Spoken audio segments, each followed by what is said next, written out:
ያቺ ዘር ውድ የዩቲዩብ ተመልካቾቼ ሁሉ መልካም፣ እግዚአብሔር የተመሰገነ ይሁን።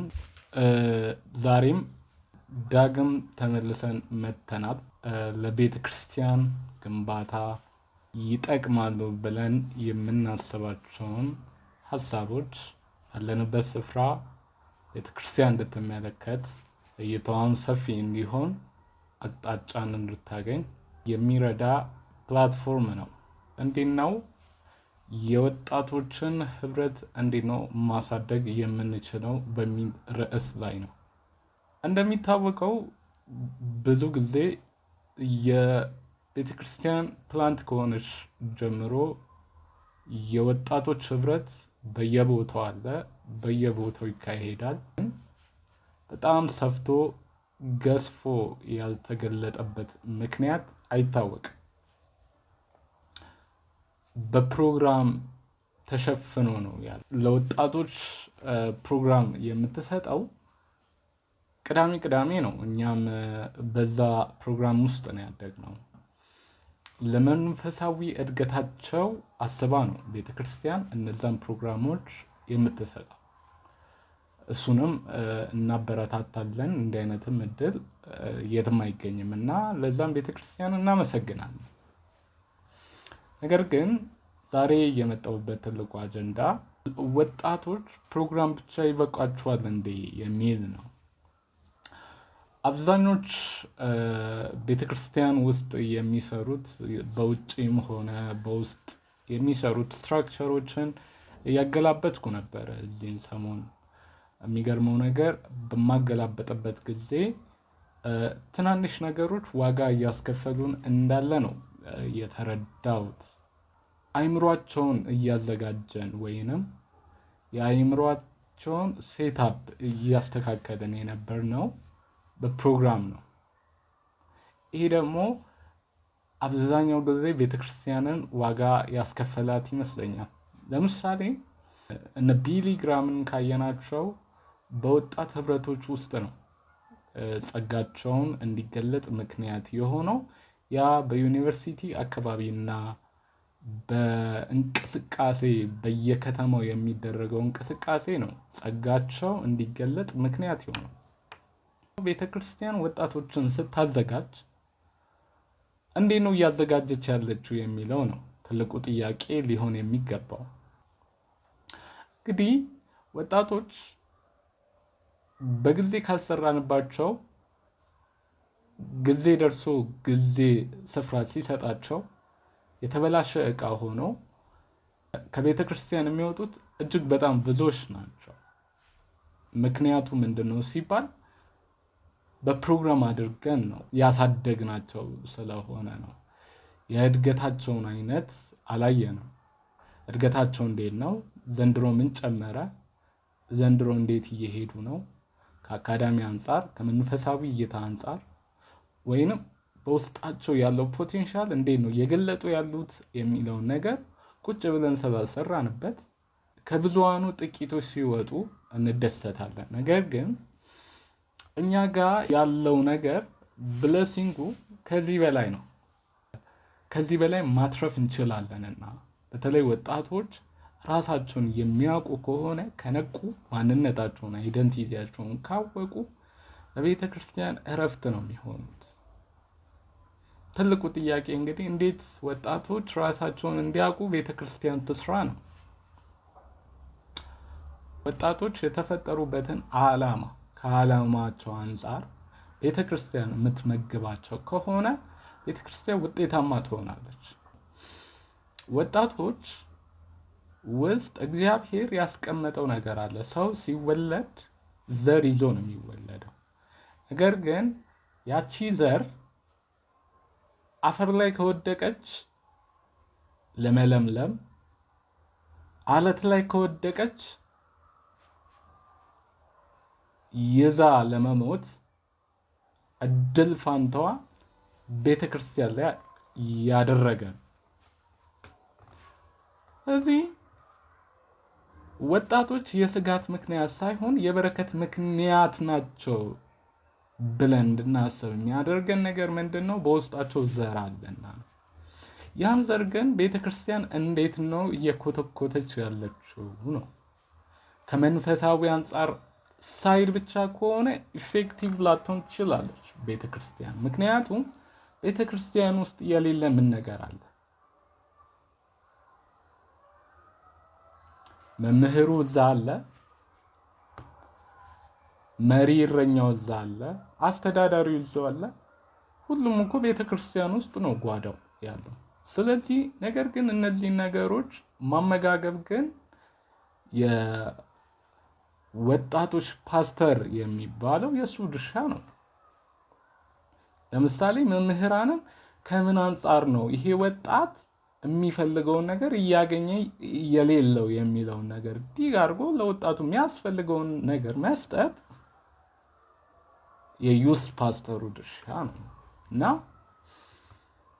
ቤተክርስቲያን ስትራክቸሯ ጥሩ ነው። የመንግስቱን ወንጌል ነው የምትሰብከው። ፍሬያማ ግን የሚያደርጋት ምንድን ነው? ፍሬያማ የሚያደርጋት እግዚአብሔር ቢያሳድግም መኮትኮት ግን የእሷ ድርሻ ነው። መንከባከብ የእሷ ድርሻ ነው። እንዴት ነው እየተንከባከበች ያለችው ነው? እንዴት ነው መጠና እየሰጠች ያለችው ነው? ትልቁ መጽሐፍ ቅዱስ ራሱ ሲናገር ለጴጥሮስ የተሰጠው አደራ ለያይቶ ነው የሰጠው ለጴጥሮስ ኢየሱስ ክርስቶስ። ጴጥሮስ ትወደኛለህ እያለ መንጋውን እንዲጠብቅ ግልገሎቹ እንዲጠበቁ አከፋፍሎ ነው የተናገረው። እና እኛ የቱ ጋር ነን የሚለው ነገር ነው። አንድ ላይ የምንመገብ ከሆነ ውጤታማ እንሆነ። መጀመሪያ ካፓሲቲ የሚባል ነገር አለ። መጠነን እንዴት ነው እየሰጠን ያለ ነው ትልቁ ነገር መሆን ያለበት። ወጣቶቹ ውስጥ ህልም አለ። ያንን ህልም መግለጥ ደግሞ የቤተ ክርስቲያን ድርሻ ነው። ሌላኛው ነገር ደግሞ ምንድነው? የሚኖሩበት ሶሳይቲ አለ። ቤተ ክርስቲያን አይሶሌትድ ሆና ከሶሳይቲው የወጣች ተደርጎ በወጣቶቹ አእምሮ ላይ መሰረጽ የለበትም ነው ማለት። ይሄ ማለት ምን ማለት ነው? ወጣቶች ሁለት ኢንቫይሮንመንት ከሆነባቸው ያ ነገር ህይወታቸውን ነገ ወደሚመሰርቱበት ማህበረሰብ በሚገቡ ጊዜ ማህበረሰቡን የመምሰል ነገር አለባቸው። ወደ ቸርች ደግሞ በሚሄዱ ጊዜ ቸርችን የመምሰል አባዜ ይኖርባቸዋል፣ ይገለጥባቸዋል። ግን ምንድነው ታዲያ መሆን ያለበት ሲባል በወጣቶች ላይ ቤተክርስቲያን በመሰራበት ጊዜ አንድ ኢንቫይሮንመንት እንዳለ ነው ማስተማር ያለባት። በዛ ማህበረሰቡ አድርጋ ነው ማስተማር ያለባት። ወደ ዓለም እንድንሄድ እኮ ነው አይደለ? ጌታችን መድኃኒታችን ኢየሱስ ክርስቶስ በመጽሐፍ ቅዱስ ላይ የነገረን ወንጌልን እንድንሰብክ ነው። አንድ ኢንቫይሮንመንት ነው ያለው። ዓለም ላይ እንሄዳለን፣ ወንጌልን እንናገራለን።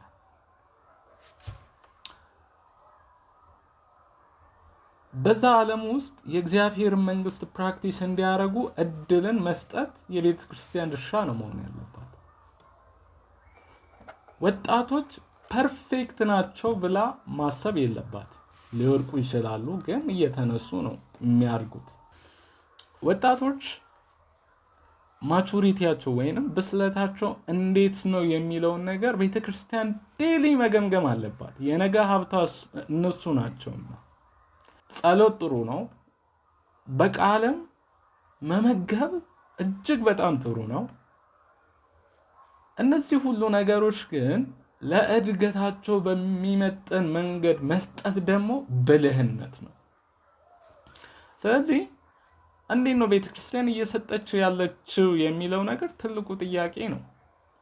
እግዚአብሔር ይናገራል፣ በሚገባ ይናገራል። ምናልባት ወጣቶች አሁን እያደጉ ያሉት ራሳቸው ተፍጨርጭረው በገባቸው መጠን ነው እየሮጡ ያሉት ነው።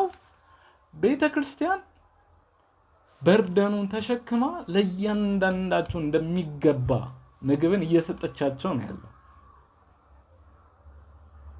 ስለዚህ ለዚህ ደግሞ እቅድ ያስፈልጋል ማለት ነው። እቅድ ካለ ነው ቤተክርስቲያን ውስጥ ያለውን መንጋ ወደዚህ እቅድ ውስጥ ማስገባት የምንችለው። ሌክቸረሮች አሉ በቤተክርስቲያን ውስጥ፣ መምህራናት አሉ በቤተክርስቲያን ውስጥ፣ ባለጠጎች አሉ በቤተክርስቲያን ውስጥ፣ ድሆችም አሉ በቤተክርስቲያን ውስጥ። እውነት ህይወት የሆነውን ቃል ቤተክርስቲያን እየመገበች ትልቁ አጀንዳዋ ሊሆን የሚገባው ነገር የመጣውን ዘር በትክክለኛው ቦታ ማስቀመጥ ይኖርባታል። ሁሉም ቤተክርስቲያን ውስጥ ጥሩ ነው፣ ግን ስትራክቸራል ነው እንዴ ነው ትልቁ ጥያቄ። ስትራክቸር ኮፋውንድ ተደርጎለታል? ለማመጋገብስ በስትራክቸሩ መሰረት ነው እየተሄደ ያለው? ለምንድን ነው መንጋው ሰራተኛ ሳይሆን ምዕመን ሆኖ የተቀመጠው ሲባል እኮ የሚሰራውን ስራ ስላልተሰጠው ነው። ወይንም ነፍሱ በተነደፈችበት አካሄድ ቤተክርስቲያን ፋሲሊቴት ስላላደረገችለት ነው የሚቀመጠው። እና በተለይ ዩስ ፓስተሮች፣ ወጣት ፓስተሮች፣ ወጣቶች ላይ የሚሰሩ ሰዎች ፍሬያቸው ወጣት ነው። የመጣውን ወጣት ከምን አንፃር መርዳት እንዳለብን ሁሌ ልናስብ ይገባኛው። ጊዜ ያቀጣጠለው ማን ነው ሲባል፣ እውነት አለኝ ብሎ የወጣው ማን ነው ሲባል ሽማግሌው አይደለም፣ ወጣቱ ነው። ቤተክርስቲያን ወጣቱ ላይ ስላልሰራችበት ወጣ። በሶሳይቲ ውስጥ የሚያየውን ነገር አይቶ ወጣ፣ ከሚደርሰው ነገር ወጣ። ስለዚህ ለዚህ ተጠያቂ ማናት? ቤተክርስቲያን ናት። ዛሬ ዋጋ እየከፈለች ያለችው ማናት? ቤተክርስቲያን ናት። ታዲያ ምን እናድርግ? ወጣቶች ላይ መስራት ይኖርብናል። ቤተክርስቲያን ወጣቶች ላይ ካልሰራች ትርፍ የላት። የምታስቀጥለው ወጣቶች ናቸው። አድገው በስለው የደረሱ ወጣቶች እነዛ ናቸው ለቤተ ክርስቲያን ግንባታ ኃይል የሚሆኑት። ምህረቱ ሻንቆ የጻፈው መጽሐፍ አለ እና ስለ መሪነት ከጥቂቱ እንዳንዱ ስለ መሪነት ከጻፈው ውስጥ ስለ አይምሮ የጻፈው ነገር አለ እና ምን ይላል? አይምሮ ዛሬን አይደለም የሚያየው ይላል። ትናንት ወይንም ነገን ነው አሻግሮ የሚያየው። ስራውን ሁሉ ለነገና ለትናንት ነው መስጠት የሚፈልገው። በትናንቱ ደግሞ እንድንጨነቅ ያደርገናል። ይሄ የአይምሮ የተፈጠረበት ነው። እንግዲህ ለአይምሮአችን ምቾት የምንኖር ከሆነ በዚህ ህይወት ልምምድ ውስጥ ነው የምንኖረው። እንደ እግዚአብሔር ቃል ግን ስናይ እና ስመዝን መጽሐፍ ሲናገር የመዳን ቀን ዛሬ ነው፣ አሁን ነው ተብሎ ነው። መጽሐፍ ለነገ ያስቀመጠው ምንም ነገር የለም። በትናንት ውስጥም የቀበረው ነገር የለም። በዛሬ ውስጥ ነው ህይወትን እንድንለማመድ የሚፈልገው። አይምሮአችንን ወደዚህ ማስለመድ ደግሞ የኛ ድርሻ ነው። ወጣቶች ላይ ነገ የምንል ከሆነ በትናንትና ደግሞ የምንወቅስ ከሆነ ትርፍ ላናመጣ ወንድሞቼ። ምክንያቱም አይምሮአቸው ላይ አልሰራንም እና ጨክነን በመንፈሳቸው ላይ ብቻ ስለተናገርን ውጤት ይመጣል ማለት አይደለም። የመንፈስ እድገትና የአይምሮ ብስለት አንድ ላይ ሲገናኝ ነው ለውጥ የሚመጣው። ለዛ ነው መጽሐፍ ሁሌ ቃሉን በልቦናችን እንድናስብ፣ እንድናሰላስል፣ እንድናነብ የሚፈልገው። በአይምሮአችን የገባው የእግዚአብሔር ቃል ነው ለጠላት ጦር ሆኖ የሚላከው። ከዛ የመጣው ነው ወደ መንፈሳችን መጥቶ ያ ነገር ህይወታችንን የሚቀየረው። ስለዚህ ቤተክርስቲያን በወጣቱ ላይ እንዴት ነው በመንፈስም በስጋም በአይምሮም እንዴት ነው ወጣቶችን ማሳደግ የምችለው የሚለውን ነገር ማሰብ ይኖርባታል ማለት ነው። ወጣቶችን ከመፍራት ይልቅ አስጠግታ ፓስተር ያወቀውን ለወጣት ሼር የሚያደርግ ከሆነ ቀዳዳን የሚሸፍነው ወጣት። እነዚህ ነገሮች የምትሰራ ከሆነ ቤተክርስቲያን በዕለት ዕለት መንገዷ አምናለው ነገ ወጣቶች ንቅናቄ ያደርጋሉ። የወጣቶች ንቅናቄ የሚያመጣው ነገር ደግሞ ኃያል ነው። በዛች ሀገር አንድ ላይ በመሆን የተሰራ ሰው ሀገርን ይለውጣል። የሳምንት ለውጥ ሳይሆን ሲዝናል ሳይሆን በመንገዳቸው ለዛሽ ከተማ የመትረፍ የመዳን ወይንም የማትረፍ ምክንያት እግዚአብሔር ያደርጋቸዋል። ቤተክርስቲያን በዚህ መንገድ የምትነግር ከሆነ ለዛ ነው ወጣት ፓስተሮች ኃላፊነት አለባቸው። አይደንቲቲያቸውን እንዲያውቁ ማድረግ ይኖርባታል ማለት ነው። ማንነታቸውን ካወቁ ሌላው ነገር ቀላል ስለሆነ ቤተክርስቲያን ለወጣቶች ስፍራ ስትሰጥ ያቺ ቤተክርስቲያን መስፋት ትጀምራለች። ይሄን ሁሉ ስንል ግን ፐርሰናል እንዳይሆን ነው።